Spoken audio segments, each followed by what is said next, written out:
Sabat, hari yang terindah, yang diberkati Allah dan disucikannya, yang berikan perdamaian serta sukacita.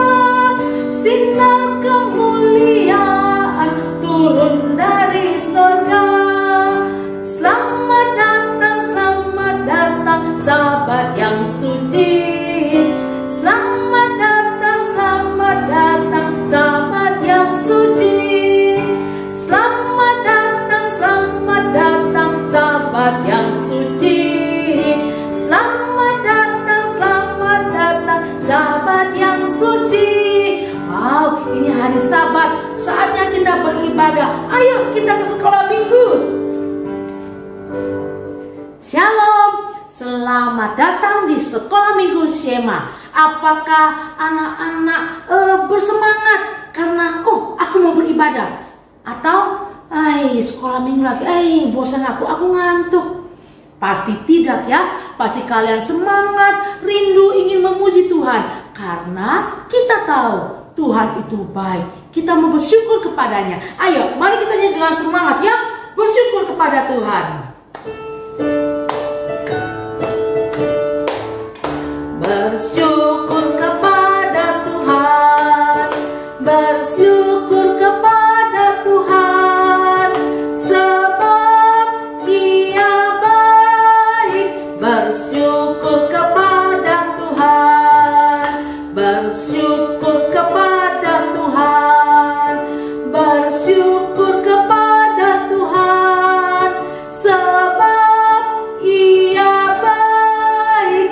Bersyukur kepada Tuhan. Mari kita berdoa, bersyukur kepada Tuhan dan minta Tuhan pimpin kebaktian kita. Semua berdoa dengan sikap yang benar.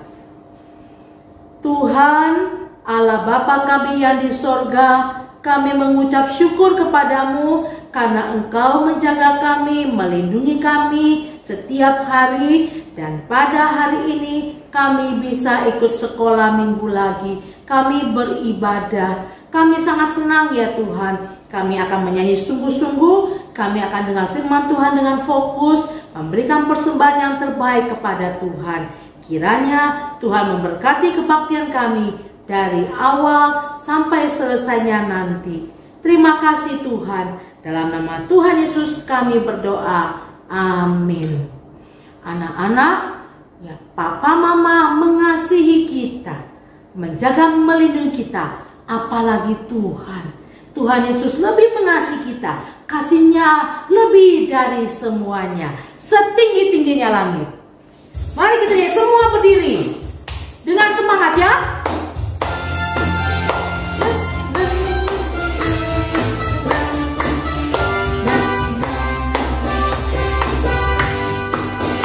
Setinggi-tingginya langit, lebih tinggi kasih Yesusku.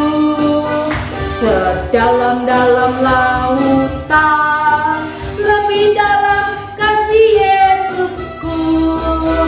Seindah-indah pelangi, lebih indah kasih Yesusku. Kasih Yesus, kasih Yesus mengalahkan segalanya. Kasih Yesus, kasih Yesus mengalahkan segalanya. Lebih semangat lagi. Setinggi-tingginya langit, lebih tinggi kasih Yesusku. Sedalam-dalam lautan, lebih dalam kasih Yesusku. Seindah-indah pelangi, lebih indah kasih Yesusku. Kasih Yesus, kasih Yesus mengalahkan segalanya. Kasih Yesus, kasih Yesus mengalahkan segalanya. Anak-anak, memang kasih Yesus tidak ada tandingannya. Itu sebabnya dia rela menderita mati di kayu salib supaya kita yang berdosa percaya kepadanya dan diampuni. Ya, puji Tuhan. Nah, anak-anak, kita akan memberikan persembahan. Berikan persembahan yang terbaik dengan sukacita. Ya, mari kita nyanyi lagu Burung Pipit yang Kecil. Semua siapkan kotak persembahannya ya.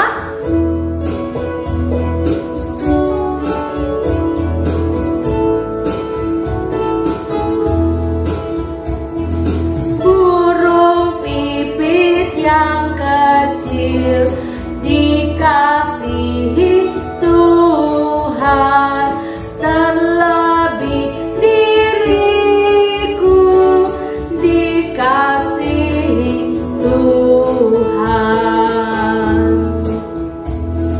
Bunga bakung di padang diberi keindahan, terlebih diriku dikasihi Tuhan. Burung pipit yang kecil.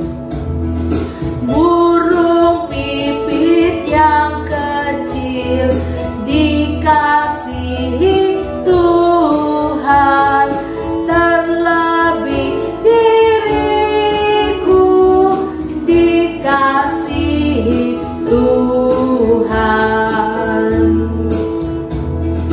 Bunga bakung di padang diberi keindahan, terlebih diriku dikasihi Tuhan.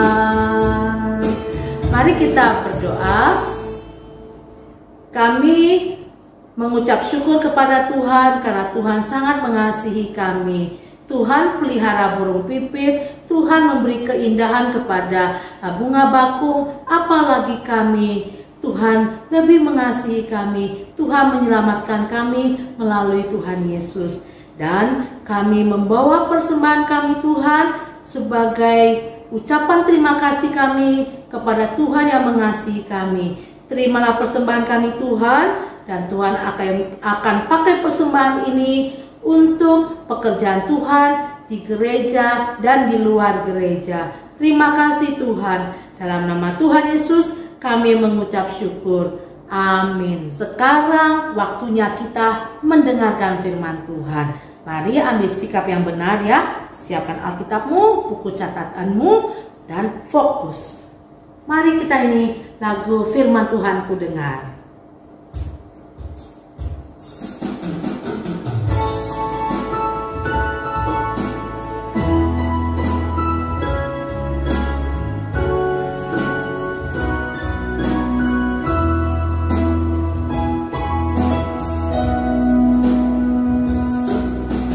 Firman Tuhan ku dengar, ku tanam di hatiku,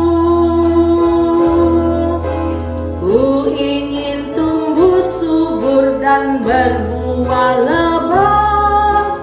Yesus tolong padaku.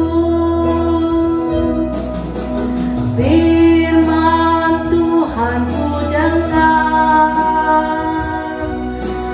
ku tanam di hatiku, ku ingin tumbuh subur berbuah lebat. Yesus tolong padaku.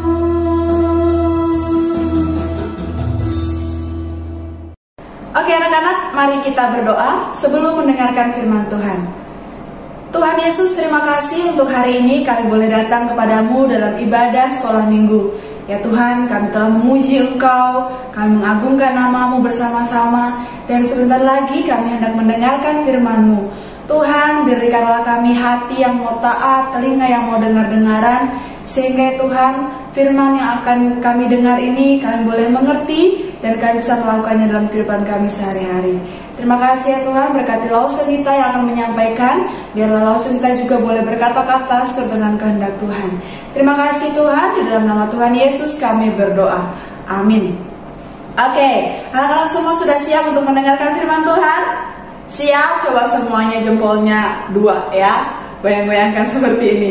Sip. Kalau sudah siap ya, sebelum Laus Senita akan nanti sama-sama mendengarkan cerita yang Laus Senita sampaikan dari kebenaran firman Tuhan ya, Laus Senita mau mengajak adik-adik semua untuk membaca tema kita pada hari ini ya, yaitu bersyukur kepada Allah untuk kebaikannya. Sekali lagi, bersyukur kepada Allah karena kebaikannya. Oke, ya itu adalah tema kita hari ini. Nah, sebelumnya Laus Senita mau bertanya ya, siapa di sini yang suka lupa? Ya, siapa? Laus Senita juga suka lupa ya. Kadang lupa taruh barang, misalnya ya buku gitu ya. Di mana buku ini? Padahal barusan dipegang dan barusan ditaruh di meja ya, tapi sudah lupa ya. Kalau adik-adik di rumah, anak-anak di rumah, ya mungkin sering lupa. Aduh, di mana buku OR-ku? Aduh, di mana pulpenku? Ya, lupa taruh di mana. Ya. Nah, atau mungkin sering lupa ya, karena mungkin sudah lama ya, mama tidak pernah belikan mainan baru sehingga ketika minta begitu ya kepada mama, mama tolong belikan aku mainan gitu ya. Lalu mama bilang nanti ya. Lalu kemudian kita bilang, mama tidak pernah belikan aku mainan. Padahal sudah pernah ya kita dibelikan mainan ya. Tapi karena lama kita lupa, atau bahkan kita langsung bilang, mama tidak membelikan aku mainan ya. Oke, nah ternyata anak-anak pada saat itu ya, Laus mau sampaikan bahwa bangsa Israel, umat pilihan Allah, juga punya masalah dalam mengingat kebaikan Tuhan. Ya, kita juga sering lupa ya kebaikan Tuhan. Kita sering bilang, Tuhan tidak baik. Nah, ini yang terjadi anak-anak ya. Apa? Mari kita lihat di sini. Yang pertama ya, bagaimana bukti ketika orang Israel ini melupakan kebaikan Tuhan? Ya, orang Israel ketika apa? Ketika menjadi budak di Mesir selama bertahun-tahun, anak-anak, apa yang Tuhan lakukan untuk bangsa Israel? Tuhan mengirimkan siapa? Musa sebagai pemimpin mereka untuk membawa mereka keluar dari tanah Mesir. Ya, selain itu Tuhan juga apa? Memberikan tulah, ya, sehingga meyakinkan Firaun untuk apa? Untuk membiarkan mereka keluar dari tanah Mesir. Ini pertama ya. Kenapa bangsa Israel lupa dengan kebaikan Tuhan ini? Ya, padahal kalau kita pikir ini adalah sesuatu yang dahsyat ya, yang Tuhan lakukan, tapi mereka lupa. Oke, selanjutnya, ketika mereka sudah keluar dari tanah Mesir, ya, mereka sampai di mana? Di dekat Laut Teberau. Mereka melihat bahwa tentara Mesir mengepung mereka. Apa yang Tuhan lakukan kepada mereka, orang Israel ini? Tuhan membelah Laut Teberau ya, dan membiarkan orang Israel ini lewat dengan selamat, menyeberang dengan selamat, sedangkan tentara Mesir itu tertutup oleh Laut Teberau itu, dan mereka orang Israel selamat ya. Nah, tapi ini pun mereka lupakan ya. Lalu selanjutnya ya, saat tidak ada air di padang gurun, tidak ada makanan di sana, apa yang Tuhan lakukan adik-adik? Ingat? Tuhan memberikan mereka minum ya, air untuk diminum. Tuhan juga memberikan roti dari surga untuk dimakan oleh mereka ya. Tapi sini dikatakan bahwa orang Israel ini lupa semua kebaikan Tuhan ini ya. Nah, umat Israel ini, umat pilihan Allah, orang Israel, bukan hanya pelupa ternyata teman-teman ya. Apa? Dia juga suka mengeluh, suka menggerutu. Siapa di sini yang suka mengeluh ya? Ketika guru mungkin di sekolah ya kasih tugas, aduh tugas lagi. Ketika mama bilang ayo mandi, simpan HP-nya, berhenti main games, hai mama, aku masih mau main, hai mandi lagi ya, ada yang seperti itu? Semoga tidak ya. Nah, ini yang dilakukan oleh orang Israel, umat pilihan Allah ya. Mereka bukan hanya melupakan kebaikan Tuhan, tapi mereka juga suka mengeluh, suka menggerutu. Ya, waktu mereka sudah tiba di Kanaan, mereka mengirimkan apa? Mata-mata untuk melihat, pengintai ya, untuk melihat bagaimana keadaan di Kanaan. Ketika pengintai ini sudah tiba di sana mengamati, ya, dan melaporkan kembali, ya. Anak-anak masih ingat apa yang dilaporkan? Ya, mereka bilang, ya tanahnya di sana subur, buah-buahnya juga bagus-bagus. Tapi yang mereka ingat adalah laporan yang buruknya, ya, yang jeleknya. Bilang katanya orang di sana besar-besar, ya, kuat-kuat. Ketika mereka mendengar itu, laporan itu, mereka malah menjadi takut, ya. Mereka tidak ingatkah mereka dengan penyertaan Tuhan? Apakah mereka tidak percaya bahwa Tuhan bisa berperang melawan orang-orang yang besar-besar dan kuat-kuat itu? Nah, ini dia. Mereka ketika mendengar itu malah mereka mengeluh ya. Aduh, bagaimana ini? Ya. Selain itu, ya, adik-adik coba kita lihat di sini. Ya, coba semuanya yang sudah bisa membaca Alkitab silakan buka dalam Bilangan, kitab Bilangan pasal 21. Kita akan melihat bagaimana orang Israel ini mengeluh, menggerutu. Bilangan pasal 21 ayat 4 sampai 9. Oke, langsung kita akan bacakan. Judulnya Ular Tembaga. Setelah mereka berangkat dari Gunung Hor, berjalan ke arah Laut Teberau untuk mengelilingi tanah Edom, maka bangsa itu tidak dapat lagi menahan hati di tengah jalan. Lalu mereka berkata-kata melawan Allah dan Musa. Mengapa kamu memimpin kami keluar dari Mesir, supaya kami mati di padang gurun ini? Sebab di sini tidak ada roti dan tidak ada air, dan akan makanan hambar ini kami telah muak. Kami sudah bosan ya. Nah, ini yang dikatakan. Inilah keluh kesah mereka. Ya. Siapa di sini yang pernah mengeluh ketika mamanya sudah menyiapkan makanan ya, baik itu sarapan, makan siang, makan malam, ketika buka tudung saji, aduh ini lagi, aduh mama aku tidak suka makanan yang ini, mengeluh padahal sudah disiapkan makanannya, tinggal dimakan saja, ya, tapi masih mengeluh. Nah ternyata ini terjadi pada bangsa Israel pada saat itu. Ya, mereka mengeluh. Akhirnya apa yang terjadi karena mereka suka mengeluh? Apa yang terjadi? Allah menghukum mereka dengan membiarkan mereka apa? Membiarkan mereka mengembara di padang gurun selama berapa waktu itu? 40 tahun ya. Padahal seharusnya mereka sudah sedikit lagi sampai begitu ya pada tanah perjanjian yang dijanjikan oleh Allah.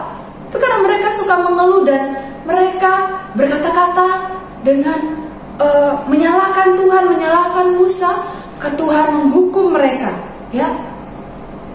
Tapi ketika Tuhan sudah menghukum mereka, Allah pun tetap menunjukkan belas kasihannya dengan cara apa? Dengan cara memberikan roti, ya, mana, minuman kepada mereka, seperti yang tadi Lausento sudah jelaskan, ya. Nah, anak-anak semua sadar tidak ya? Bahwa ternyata keluh, kalau kita suka mengeluh ya, menyalahkan Tuhan itu pun adalah dosa ya. Maka Allah menghukum mereka sekali lagi dan menunjukkan dosa-dosa mereka dengan mengirimkan ular beracun. Mari kita baca lagi ya. Tadi tetap di Bilangan pasal 21, kita akan baca di ayat 6. Lalu Tuhan menyuruh ular-ular tedung ke antara bangsa itu yang memagut mereka sehingga banyak orang Israel yang mati. Kemudian datanglah bangsa itu mendapatkan Musa yang berkata, kami telah berdosa sebab kami berkata-kata melawan Tuhan dan engkau. Berdoalah kepada Tuhan supaya supaya dijauhkannya ular-ular ini daripada kami. Nah, sampai di situ dulu. Dengarkan baik ya. Ketika mereka mengeluh ya, Tuhan menunjukkan dosa-dosa mereka. Dengan cara apa tadi? Mengirimkan ular yang berbisa, ular yang beracun kepada mereka. Dan banyak orang yang dikatakan apa? Mati karena dipagut atau digigit ular itu. Wah, mengerikan sekali ya. Dan ularnya bukan cuma satu, tapi banyak ya. Di perkemahan mereka, ketika mereka berkemah ya, di padang gurun itu, Tuhan mengirimkan ular-ular beracun itu ya. Sehingga ketika mereka melihat kejadian itu, mereka akhirnya sadar bahwa mereka telah berdosa di hadapan Allah. Kemudian apa yang mereka lakukan? Mereka pergi berkata kepada Musa, "Musa, kami telah berdosa kepada Allah dan kami telah berkata-kata melawan engkau ya, berkata-kata yang tidak benar ya. Kami melawan engkau. Maka berdoalah kepada Tuhan supaya ular-ular ini dibawa pergi ya. Ular-ular ini pergi dan lalu daripada kita semua di tempat ini." Begitu ya. Nah, apa yang terjadi selanjutnya? Apakah Tuhan langsung cing ular itu hilang? Tidak ya. Tuhan tidak membiarkan ular-ular itu pergi.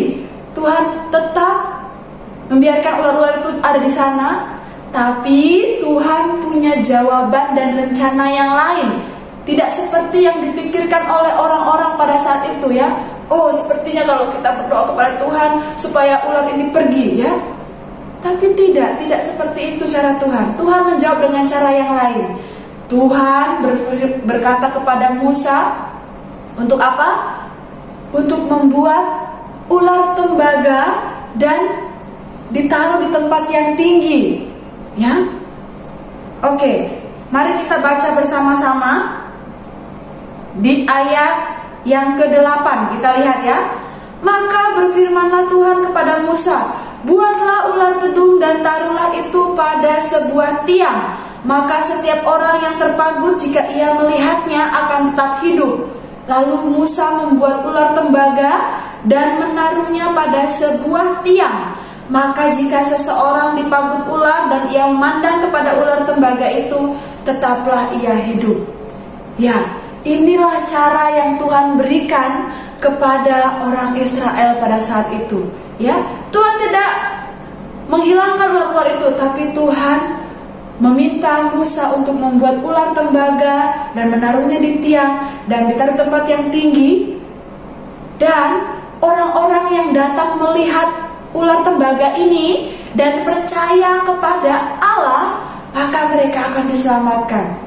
Wah, mendengar hal itu ya, orang Israel di segala perkemahan itu mereka datang berbondong-bondong untuk melihat ular tembaga itu ya. Tapi tidak semuanya sehat ya, ada yang sudah terpagut ular ya. Mereka harus dengan susah payah datang ke sana ya untuk melihat ular tembaga itu. Ya, papa mama membawa anak-anak mereka untuk pergi melihat ular tembaga itu. Nah, ya ketika mereka sembuh ya, yang sudah melihat ular tembaga itu dan percaya kepada Allah, mereka sembuh dan mereka sadar bahwa Allah lah yang menyembuhkan mereka.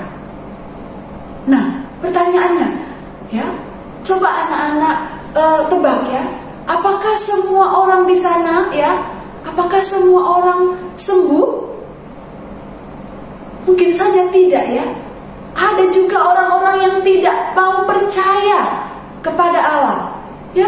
Mereka mungkin lebih memilih diam saja ya di perkemahannya dan tidak mau pergi melihat ular tembaga itu. Mereka tidak mau percaya kepada Allah. Maka apakah mereka disembuhkan? Tidak ya. Tuhan bilang siapa yang akan disembuhkan dan memperoleh hidup? Hanya orang yang pergi melihat ular tembaga itu dan percaya kepada Tuhan. Itulah yang akan memperoleh hidup. Nah, adik-adik ya,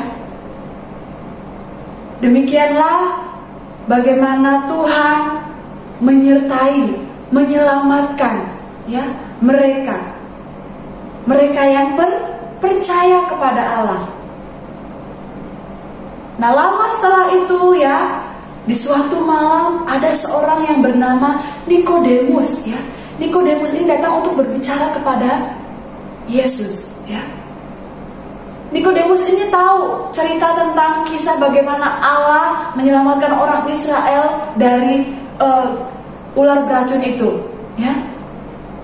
Dia tahu dari mana Nikodemus? Tahu dari kitab suci.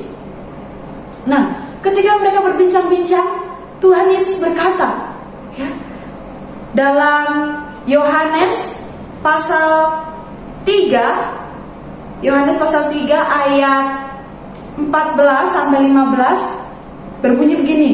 Dan sama seperti Musa meninggikan ular di padang gurun, demikian juga Anak Manusia harus ditinggikan, supaya setiap orang yang percaya kepadanya beroleh hidup yang kekal.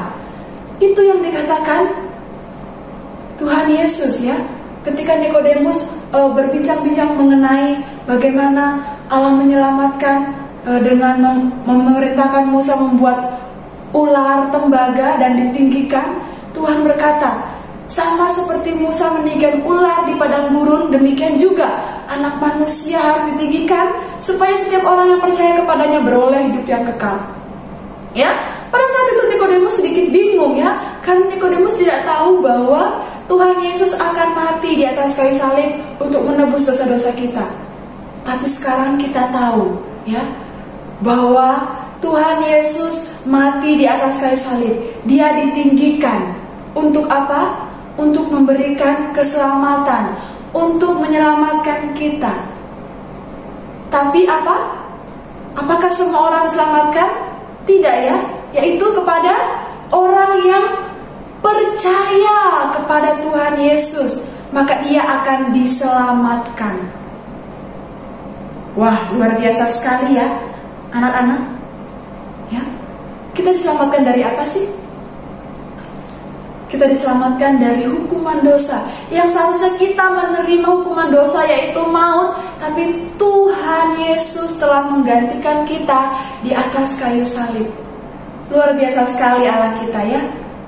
Dia tidak hanya menyediakan makanan, minuman, pakaian, jam tangan ya, atau hal-hal lain, sepatu ya. Terlebih dari itu semua, Dia juga menyediakan apa yang paling kita butuhkan, yaitu keselamatan. Ia menyediakan juru selamat bagi kita, yaitu Tuhan Yesus. Anak-anak, apakah kita mau percaya? Apakah kita mau memandang kepada Tuhan Yesus dan kita mau percaya, ya Tuhan, saya mau percaya bahwa Engkau adalah Tuhan dan juru selamat saya. Ya. Tapi anak-anak, ya, firman Tuhan bilang bahwa kita tidak bisa datang dengan sendiri, ya. Ketika kita percaya kepada Tuhan Yesus, itu pun apa? Tuhan yang menganugerahkan dalam hati kita supaya kita bisa percaya kepada Tuhan Yesus. Ya. Maka sekarang ketika kita mau mengaku dosa-dosa kita, ya, Tuhan, saya berdosa di hadapan-Mu. Tuhan, saya suka mengeluh, saya suka marah, saya suka melawan orang tua. Kalau kita percaya dengan sungguh-sungguh bahwa Tuhan Yesus mampu mengampuni dosa kita, dosa-dosa kita telah dihapuskan, ya. Tuhan telah mengampuni dosa-dosa kita, dan Dia telah memberikan keselamatan itu kepada kita. Ya, demikian firman Tuhan hari ini. Biarlah kita boleh sama-sama mengerti, ya. Kita sama-sama belajar bersyukur kepada Tuhan, ya, untuk keselamatan, untuk kebaikan yang Tuhan berikan kepada kita. Oke, kita akan menghafalkan ayat hafalan di dalam Yohanes pasal 3 ayat 14 sampai 15, ya. Yohanes pasal 3 ayat 14 sampai 15. Dan sama seperti Musa meninggikan ular di padang gurun, demikian juga Anak manusia harus ditinggikan supaya setiap orang yang percaya kepadanya beroleh hidup yang kekal. Itu ayat hafalan kita.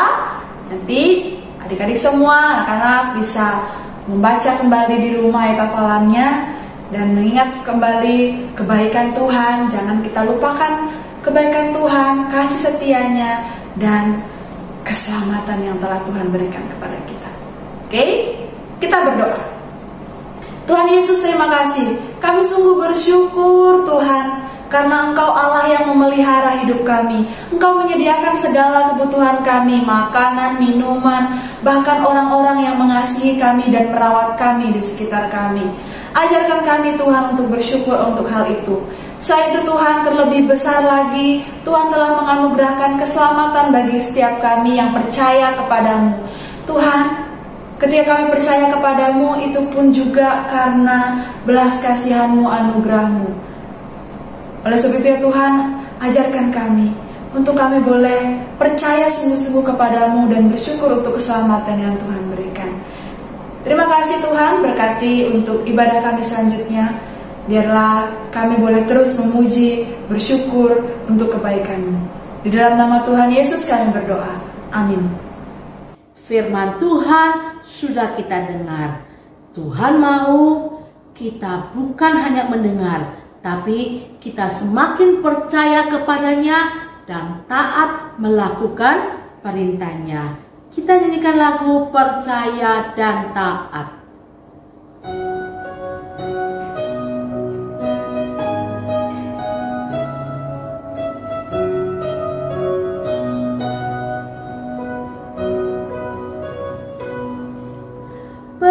Percayalah dan taat padanya untuk sungguh bahagia. Percaya dan taat. Percayalah dan taat padanya untuk sungguh bahagia. Percaya dan taat. Percayalah dan taat padanya untuk sungguh bahagia. Percaya dan taat. Mari kita berdoa mengucap syukur kepada Tuhan yang sudah memimpin kebaktian sekolah minggu kita. Mari kita berdoa. Kami mengucapkan terima kasih, bersyukur kepadamu ya Tuhan, karena Engkau sudah memimpin kebaktian kami dari awal sampai selesai. Kiranya Tuhan senang dengan puji-pujian yang kami nyanyikan. Kiranya Tuhan berkenan menerima persembahan kami. Kiranya Tuhan menolong kami untuk melakukan firman Tuhan yang sudah kami dengar. Terima kasih Tuhan. Tuhan akan menolong kami untuk hidup dengan benar di hari-hari di depan kami. Tuhan tolong kami. Terima kasih, Tuhan berkati semua lause yang sudah mengajar kami. Tuhan memberkati kami. Dalam nama Tuhan Yesus, kami mengucap syukur dan berterima kasih. Amin. Demikianlah ibadah kita hari ini anak-anak. Selamat hari Minggu. Tuhan Yesus memberkati.